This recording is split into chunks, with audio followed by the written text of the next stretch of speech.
आऊज़ु बिल्लाहि मिनश्शैतानिर्रजीम बिस्मिल्लाहिर्रहमानिर्रहीम सूरतुल हज। और अल्लाह के फजलो करम से आयत नंबर हम पढ़ते हैं 25। ठीक है। इन्नल्लज़ीना कफ़रू, बेशक वो लोग जिन्होंने कुफ़र किया, व यसद्दूना अन सबीलिल्लाहि, और वो रोकते हैं अन सबीलिल्लाहि, अल्लाह की राह से, वल मस्जिदिल हरामी, मस्जिद हराम से। अल्लाज़ी वो जअलनाहु, अब ये जो लोग हों उनके लिए जअलनाहु बना दिया है उसने, यानी रब ने, लिलनासी लोगों के लिए, सवाआ अल आकिफ़ु, बराबर। सवाआ का मतलब होता है बराबर, अल आकिफ़ु जो वहाँ के रहने वाले हैं, फ़ी ही यानी मक्का में, वहाँ पर, वल बिलाद वल बाद, वल बाद का मतलब होता है और दूसरी जगह से जो लोग आते हैं। वमई युरिद, और जो चाहता है, फ़ी ही इसमें बिल हादी, हाद के साथ, ज़्यादती के साथ, बिजुल्मिन कोई जुल्म करना चाहता है, अगर कोई नुज़िक हो तो हम उसे चखा देंगे, मिन अज़ाबिन अलीम, एक दर्दनाक अज़ाब। अब इस आयत में क्या बात की जा रही है कि वो लोग जो मस्जिदुल हराम से रोकते हैं लोगों को कि यहाँ तुम नहीं आ सकते, क्योंकि अल्लाह तबारक व तआला ने साथ कह दिया कि जअलनाहु, हमने इसको बनाया है, यानी मस्जिदुल हराम को हमने इसको बनाया है, लिलनासी लोगों के लिए, सवाआ बराबरी, पूरी दुनिया के लिए, लिलनासी पूरी दुनिया के इंसानों के लिए इसे बराबर हमने अहमियत दी है। कौन कौन लोग हैं वो? अल आकिफ़ु, जो इसमें रहते हैं, यानी कि आकिफ़ु निकला इत्काफ़ से, यानी एक जगह बैठ जाते हैं ना, इत्काफ़ करते हैं तो वहीं रहते हैं। इसी तरह अल आकिफ़ु का मतलब होता है जो वहाँ के अंदर के रिहायशी हैं, मक्का के, मदीना के, जो वहाँ रहते हैं, उनके घर वहीं हैं। फिर बाद, और वो लोग भी जो बाहर से आते हैं, दूर दराज से आते हैं, उनके लिए भी। ठीक है। तो इन दो तरह के लोग हैं, दो तरह के लोग अल्लाह ने बताए हैं कि जो मक्का में रहते हैं, वहाँ के रिहायशी हैं, और जो बाहर से आते हैं, जहाँ से मर्ज़ी आएँ, पाकिस्तान से जाएं, हिंदुस्तान से जाएं, ऑस्ट्रेलिया से जाएं, अमेरिका से जाएं, पूरी दुनिया से जहाँ से भी उठ के जाएं मक्का में, मदीना में, सब के लिए बराबर ये मस्जिद। किसी के लिए ये नहीं है कि यहाँ से किसी को रोका जाए, ये बात है। यानी कि अल्लाह तबारक व तआला उस बात का ज़िक्र कर रहे हैं जो इस आयत को पढ़ के हमारे ज़हन में भी आती है कि जब नबी पाक सल्लल्लाहु अलैहि वसल्लम हज करने के लिए गए थे अपने सहाबा इकराम रज़ी अल्लाह ताला अन्हुम को साथ लेकर, तो उन्हें रोक लिया गया था। उनके साथ कुर्बानी के जानवर थे, उनके साथ सामान था, उनके पास सवारियां थीं, सब कुछ था, लेकिन उन्हें रास्ते में रोक लिया गया कि हम आपको हज करने नहीं देंगे। ये बात भी ज़हन में आती है ना। तो इसी तरह अल्लाह ने वो बात भी हमारे ज़हन में है। और दूसरी बात कि जो भी लोग हों, मुसलमान हों, वो पूरी दुनिया से उठ के आ जाएं, उनके लिए ये मस्जिद में जो रहते हैं यहाँ पर, उनको रोकने का कोई हक़ नहीं है। ये है मेन चीज़ जो इस आयत में हमें समझ आती है। बाकी इसकी तफसीरों में बहुत कुछ लिखा गया है। पहले तो ये होता था, देखें कि जो मक्का के जो रहने वाले हैं ना, उनको ना, वहाँ के रहने वाले शुरू में अपने दरवाज़े नहीं बंद करते थे। जो लोग बाहर से आते थे ना, वो जिस मर्ज़ी घर में और जिस जगह मर्ज़ी ठहरें, ये एक कानून ही होता था। ये वहाँ अल्लाह ने एक सहूलत दी हुई थी कि जो बाहर से आते हैं वो जहाँ मर्ज़ी ठहरें, उनके लिए दरवाज़े खुले होते थे। इसी तरह जब अब भी वहाँ पर इसी तरह की सहूलतें हैं, लेकिन अब बाज़ लोग जो हैं वो कहते हैं कि वहाँ के घर किराए पे दिए जा सकते हैं, और बाज़ मुफस्सिरीन कहते हैं कि नहीं, किराए पे नहीं दिए जा सकते, वैसे ही दिए जा सकते हैं, किराया नहीं लिया जा सकता। खैर, इसमें ना इख्तलाफ है। तो बहरहाल अब ये जो आजकल निज़ाम चल रहा है, ये तो हम पढ़ते हैं ना, वो जो पिछली बातें तफसीरों की हैं और कुरान की जो तफसीर है, लेकिन आजकल जो वहाँ निज़ाम चल रहा है, तो उसमें ये है कि आप वहाँ हर दुनिया में, मैं कहती हूँ, अच्छे बुरे लोग होते हैं, पूरी दुनिया। ये ना कहें कि कोई इस्लामी मुल्क है तो यहाँ तो बुराई हो ही नहीं सकती, कभी हो ही नहीं सकता, ये बात मानी नहीं जा सकती। क्यों नहीं मानी जा सकती? कि हमारे नबी पाक सल्लल्लाहु अलैहि वसल्लम के ज़माने में वो रह रहे हैं और उनके ज़माने में बुराइयाँ हो रही हैं, उस ज़माने में जुल्म हो रहे हैं और वो उसकी सज़ाएँ भी दे रहे हैं, सब कुछ हो रहा है। तो इसलिए कभी नहीं हो सकता कि कभी एक इस्लामी पूरा मुल्क इस्लामी हो और उसमें शरीयत नाफिज हो और फिर भी कोई बुराई ना हो, ये नहीं हो सकता। तो अब क्या होता है सऊदी अरब में? अब ये होता है कि अब भी वहाँ पर ना यानी कि गैर मुस्लिम जो है ना, याद रखें अरब की जो ज़मीन है ना, गैर मुस्लिम वहाँ अपना कारोबार नहीं कर सकता और वहाँ पर अपना घर नहीं बना सकता। ये वहाँ का कानून है। लेकिन अब क्या होता है कि कोई भी आउट ऑफ कंट्री है, आउट ऑफ कंट्री से लोग हैं और वो वहाँ पर कारोबार करना चाहते हैं, तो वो क्या करेंगे? वो ये अब करेंगे, वहाँ भी धोखे होते हैं कि अरबी किसी को लेंगे, वो कहेंगे अपने नाम करो, तुम्हें हम इतने पैसे देंगे, लेकिन पीछे मालक वो होंगे। इस तरह वहाँ भी चल रहा है निज़ाम। अब तो आप देख ही लें कि वहाँ पर जो सरज़मीन है वो कैसी है कि वहाँ पर सारा कुछ ही अब हो रहा है। क्या नहीं हो रहा वहाँ पर? अब इस डिटेल में पढ़े तो बड़ा टाइम लग जाएगा। लेकिन बहरहाल अल्लाह तबारक व तआला ने कह दिया कि ये जो मक्का के खाना काबा के रखवाली बने हुए हैं, इनको ये कोई हक़ नहीं है ये किसी को आने से रोकें। वहाँ पर जा सकते हैं लोग कहीं से भी आके। पर्सनल हो नहीं सकता बंदा यहाँ, इस मामले में पर्सनल नहीं हो सकता। यानी फ़लाँ मुल्क से आपको दुश्मनी है, लेकिन वहाँ के रिहायशी मुसलमान आपके यहाँ आ रहे हैं इस मस्जिद में हज करने, उम्रा करने, और आप कहें जी हम इस मुल्क के लोगों को नहीं आने देंगे, तो ये नहीं हो सकता। ठीक है ना, मेन चीज़ तो यही है। बाकी फिर अल्लाह तबारक व तआला फरमा रहे हैं कि वह मई युरिद, और जो चाहता है ना, वह मन युरिद जो चाहता है, फ़ी ही इसमें यानी इस जगह पे मस्जिदुल हराम में, बिलहादिन, बिलहादिन बिलहाद का मतलब होता है ख़राबी के साथ, कोई नीयत अच्छी ना हो, कज रवी हो, बिजुल्मिन वो जुल्म करना चाहे। अगर कोई इसमें कोई जुल्म करना चाहेगा ना, नुज़िक़हु मिन अज़ाबिन अलीम, तो फिर हम उसको अज़ाब दर्दनाक देंगे। इसका मतलब है कि उस सरज़मीन पर कोई किसी के साथ जुल्म नहीं कर सकता। जुल्म अगर करेगा तो उसको सज़ा अल्लाह ये पूरी दुनिया की जो ज़मीन है ना जहाँ जुल्म हो रहे हैं उससे ज़्यादा देगा, क्योंकि वो अल्लाह ने एक अपनी मस्जिदुल हराम है जिस पे बनी हुई वो ज़मीन है जिसमें हज होता है, लोग मुख्तलिफ़ जगहों से आते हैं, उस पर कोई जुल्म करेगा तो। यहाँ तक कि मैं आपको बताऊँ कि नबी करीम सल्लल्लाहु अलैहि वसल्लम ने फरमाया कि अगर कोई दूसरी ज़मीन पे रहते हुए भी ना, किसी दूसरे मुल्क में रहते हुए भी सोच रहा है कि मैं वहाँ जाके वहाँ शख्स से बदला लेना है या मैंने उसे मारना है, इस चीज़ का भी उसे गुनाह है। तो नबी करीम सल्लल्लाहु अलैहि वसल्लम ने क्या फरमाया कि यहाँ पर तुम्हें अपने बाप का कातिल सामने भी नज़र आ जाए तो कुछ नहीं कर सकते। जब इस चीज़ को कहा है तो फिर वो चीज़ें ज़हन में आती है ना कि कत्ल करना तो बड़ी दूर की बात है, बदला लेना। नबी करीम सल्लल्लाहु अलैहि वसल्लम ने तो कहा है कि यहाँ पर तुम पत्ता भी नहीं तोड़ सकते, तुम कोई टहनी भी नहीं तोड़ सकते, तुम कोई घास फूस नहीं काट सकते, यहाँ तक कि कोई ज़ाया घास है ना वो भी नहीं काट सकते।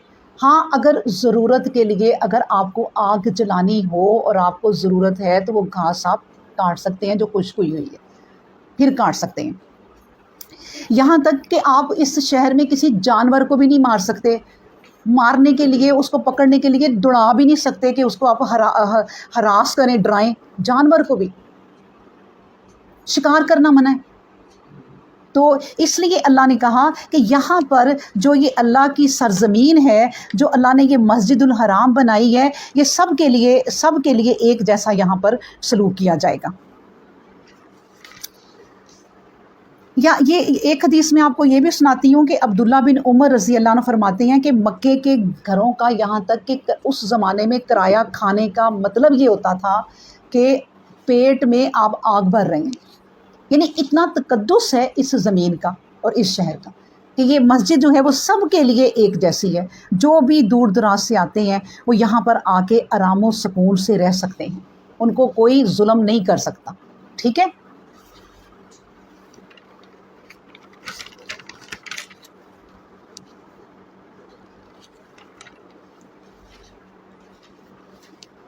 फिर आगे पढ़ते हैं आयत नंबर 26 से, सही कह रही हूँ? हाँ जी। व इस बवाना इब्राहिम मकान अलबैती, व इस और जब बवाना मुकर्रर कर दी हमने इब्राहिम इब्राहिम के लिए मकान अलबैती जगह, मकान का मतलब होता है जगह, अलबैती अलबैत की काबा की, यानी काबा को हमने एक जगह काबा में मुकर्रर कर दी, किसके लिए? इब्राहिम अलैहिस्सलाम के लिए। यानी बात क्या है कि इब्राहिम अलैहिस्सलाम को काबा के मकान की जगह मुकर्रर कर दी, मतलब ये कि ये तो खाना काबा था ही ना, लेकिन अब इसको दोबारा से तामीर करने के लिए इब्राहिम के लिए ये बात मुकर्रर कर दी कि यहाँ अल्लाह ताला का घर जो है वो रीस्टार्ट करो, दोबारा से बनाओ, क्योंकि ये घर जो खाना काबा है ना, ये बहुत कदीम है, ये अल्लाह तबारक व तआला का घर बहुत कदीम है, जो मिटा भी दिया जाता रहा है, जंगों में ख़त्म भी कर दिया जाता रहा है, लेकिन फिर उसके बाद यहीं से ये दोबारा बनाया जाता रहा है। अब इब्राहिम अलैहिस्सलाम से भी यही कहा जा रहा है कि उनके लिए ये जगह हमने मुकर्रर कर दी है, और मुकर्रर की, और एक बात और शर्त लगा दी, अन ला तुशरिक बी, के किसी को मेरे साथ शरीक ना करना। बी का मतलब क्या होता है? मेरे साथ। अल्लाह ने कहा ला तुशरिक बी, किसी को मेरे साथ शरीक ना बनाना, शैयन कुछ भी, ज़रा सा भी, व ताहिर बैतिया, और पाक रखो इस घर को, बैतिया इस घर को, लिल ताइफीना, क़याम करने वालों के लिए, तवाफ़ करने वालों के लिए, वल काइमीना, और क़याम करने वालों के लिए, वरुक्का इस सजूद, और रकू और सजूद करने वालों के लिए। अब देखिए पिछली आयत भी देखें, अब अगली आयत भी ये देखें, अभी जो हमने पढ़ी, आगे भी अल्लाह तबारक व तआला ने यही बातें की कि इब्राहिम को भी जब हमने इस घर की रखवाली दी थी तो उनको भी यही कह दिया था कि यहाँ शिरक नहीं करना, मेरे साथ किसी को शरीक ना करना, और पाक रखो, हर बुराई से भी पाक रखो, और अपनी भी ज़ाहिर और जो बातनी है पाकीज़गी वो रखो, यानी कि ख़ुद भी पाक साफ़ होकर इस मस्जिद में जाओ, और दूसरा ये कि अपने अंदर की जो गलाजत है ना, जो आपके अंदर कोई शिरक कोई भरा हुआ है, या कोई आपके अंदर कोई और किसी की हसद और बुग़्ज़ की भी बातें हैं, वो सारी निकाल के जाओ, इस घर को पाक कर दो इन बातों से, और उन लोगों के लिए पाक करो जो इसमें तवाफ़ करने आए, इसको पाक रखो, पकीज़ा रखो, जो तवाफ़ करने आए। अब देखें, जो भी तवाफ़ करने आए किसी का नाम नहीं लिया, जहाँ से भी आए तवाफ़ करने, क्योंकि यही चीज़ होती है ना, वो खाना काबा का तवाफ़ करना, फिर उसके बाद नमाज़ें पढ़नी, यानी क़याम करना, फिर रकू करना, फिर सजूद करना, एक एक चीज़ अल्लाह तबारक व तआला ने वाज़े बता दी। हालांकि सिर्फ बात क्या है? इबादत, लेकिन ये जो सारी चीज़ें बताई हैं, तवाफ़ करना, ये सारे जो रुकन बता दिए हैं ना, उसके नमाज़ों के और हज के सारे रुकन भी बता दिए कि इसमें जितनी भी ये चीज़ें हैं ना, आप इस पर गौर करें, सब में क्या चीज़ आती है? इबादत, झुकना। जितनी आप सोचें कि इबादत के तरीके हैं ना, एक नमाज को ही आप लें तो नमाज में जो होती है ना, हमारी आम नमाजें जो होती हैं, उसमें हर एक की नमाज, बल्कि खाना काबा में भी जो नमाज़ पढ़ता है यही पढ़ता है, तो उसमें जो मेन चीज़ होती है वो सूरत फातिहा है। अब सूरत फातिहा ना अगर पढ़ें तो नमाज नहीं होती। अगर आप कोई दूसरी सूरत भूल जाएं कि नहीं पढ़ी और रुकू में चले गए हैं तो अल्लाह माफ़ कर देगा, लेकिन सूरत फातिहा नहीं पढ़ी तो नमाज नहीं होगी। तो वो सूरत फातिहा जब हम नमाज में पढ़ते हैं ना, तो फिर हम जब उसको पढ़ के हम फ़ारग होते हैं और दिल से और ज़रा खुशू थोड़ा सा पैदा कर लें कोशिश करके, तो अगली नमाज तक के गुनाह माफ़ हो जाते हैं। कैसे अल्लाह ने तरतीब बनाई कि ये मेरी इबादत करो, यहाँ से यहाँ तक ही आओ तो तुम्हारे ये बीच के गुनाह माफ़, फिर अगली नमाज से आगे तक जाओ मगरिब तक, वो वाले गुनाह माफ़। तो इसी तरह ये अगर आम नमाज़ों का ये अल्लाह तबारक व तआला ने अजर रखा है, तो यहाँ पर क्या अजर होगा? नबी करीम सल्लल्लाहु अलैहि वसल्लम ने फरमाया कि मेरी मस्जिद में, जो मस्जिद नबी कहते हैं ना उसे, मेरी मस्जिद में एक नमाज 1000 नमाज़ों के बराबर है, मेरी मस्जिद में, सिवाय मस्जिदुल हराम के। तो इसका मतलब है कि मस्जिदुल हराम की तो और भी ज़्यादा है फ़ज़ल। अगर मस्जिद नबी में एक नमाज़ पढ़ने का 1000 गुना नमाज़ों का फ़ायदा है, यानी कि 1000 नमाज़ों के बराबर है, तो फिर मस्जिदुल हराम में कितना होगा? इसलिए जब भी जाओ तो फिर वहाँ पर सिर्फ़ और सिर्फ अपनी इबादत में دل لگاؤ اور یہ سارے جو اللہ نے اجر دینے ہیں ان چیزوں کے وہ لے کے اٹھو وہاں سے۔ اس لیے کہتے ہیں کہ جب انسان یہ تمام طواف اور اس کے بعد قیام، اس کے بعد رکوع سجود، یہ سارا کچھ کرتا ہے وہاں پر، تو دل سے اگر کرتا ہے تو نبی کریم صلی اللہ علیہ وسلم نے کہا ایسا پاک ہو جاتا ہے کہ جیسے آج ہی اپنی ماں کے پیٹ سے پیدا ہوا ہے۔ یعنی اتنے یہ حج کے اور ان ارکانوں کے جتنے اللہ نے لکھے ہیں ان کے اتنے فائدے ہیں دنیاوی طور پر بھی اور آخرت کے لیے بھی۔ تو اس لیے اس گھر کو پاک رکھو۔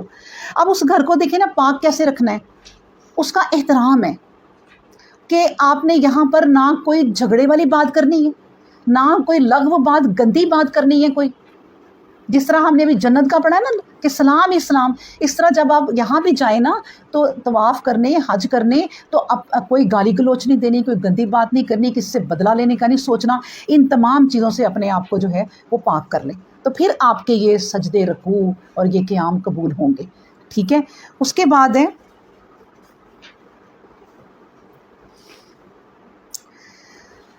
وَأَذِّنْ فِي النَّاسِ، اور اعلان کر دیا گیا تمام انسانوں کو بالحجی، لوگوں میں حج کی منادی یعنی کر دے، وَأَذِّنْ اعلان کر دو، فی الناس لوگوں میں، بالحجی حج کا، لوگوں میں حج کی منادی کر دے یعنی اعلان کر دے۔ کس کو کہا جا رہا ہے؟ ابراہیم علیہ السلام کو، کہ حج کا اعلان کر دے، یا تو کا آئیں گے تیرے پاس، رجالن یعنی مرد یعنی لوگ، وَعَلَىٰ كُلِّ ضَامِرٍ ہر طرف سے، ضامرن یعنی کمزور، لاغر یعنی یہ کون سے، یعنی کہ جانوروں کو لے کر جو کمزور بھی ہوتے ہیں، لاغر بھی ہوتے ہیں، یأتین من کل فج عمیق، اور دور دراز کی تمام راہوں سے آئیں گے۔ عمیق ہوتا ہے یعنی کہ یعنی فجن عمیق کا مطلب ہوتا ہے، فجن کا مطلب ہوتا ہے کشادہ، اور عمیق کا مطلب ہوتا ہے دور دراز سے، یعنی اس کشادہ جگہ پر دور دراز سے ہر طرح کے لوگ جو ہیں وہ آئیں گے۔ اور ہر طرح کے لوگوں کو لکھ دیا کہ مطلب یہ کہ لوگوں میں حج کی منادی کر دے، لوگ تیرے پاس پاپیادہ بھی آئیں گے اور دبلے پتلے اونٹوں پر بھی دور دراز کی تمام راہوں سے آ جائیں گے۔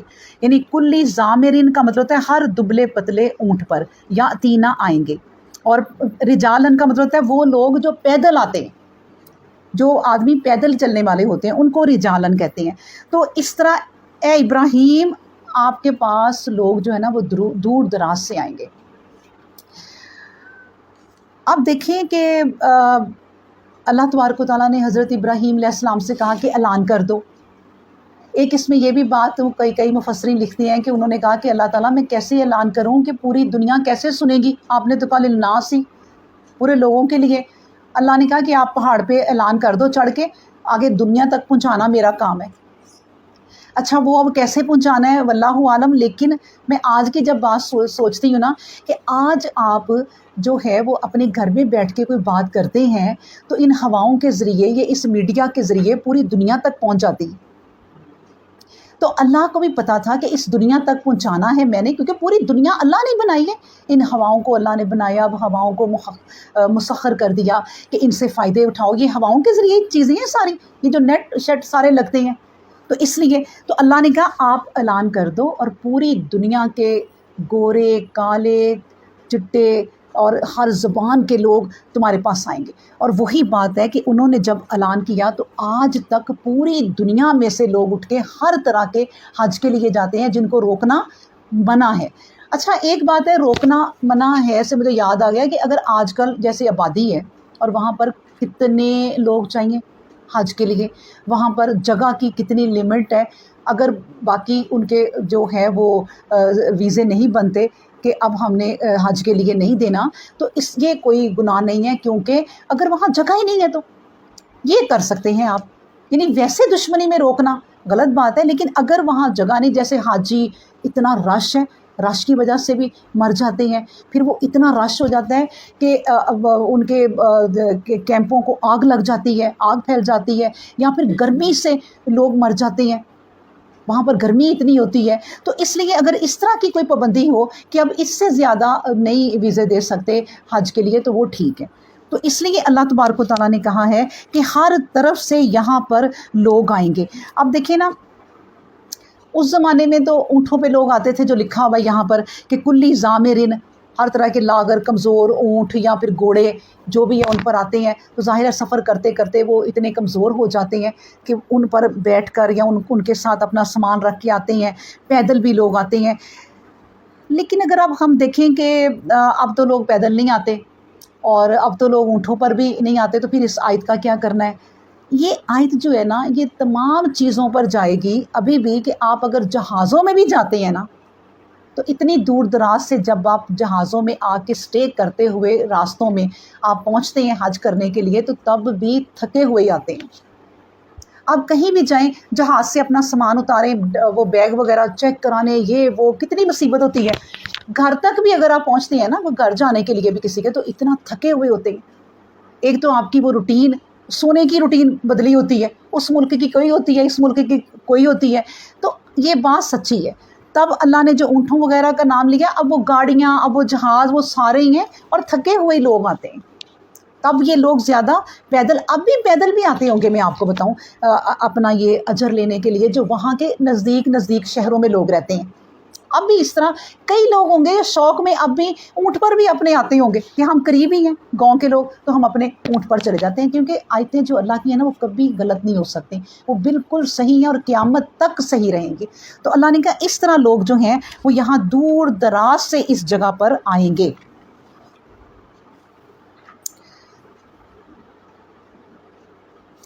एक हदीस है कि नबी करीम सल्लल्लाहु अलैहि वसल्लम से अबू ज़र ने सवाल किया, रज़ी अल्लाह ताला अन्हु ने, उन्होंने सवाल किया कि नबी करीम सल्लल्लाहु अलैहि वसल्लम सबसे पहले मस्जिद कौन सी थी?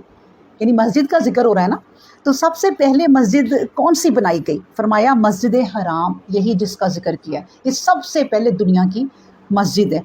फिर कहती है, मैंने कहा फिर? फरमाया बैतुल मुक़द्दस।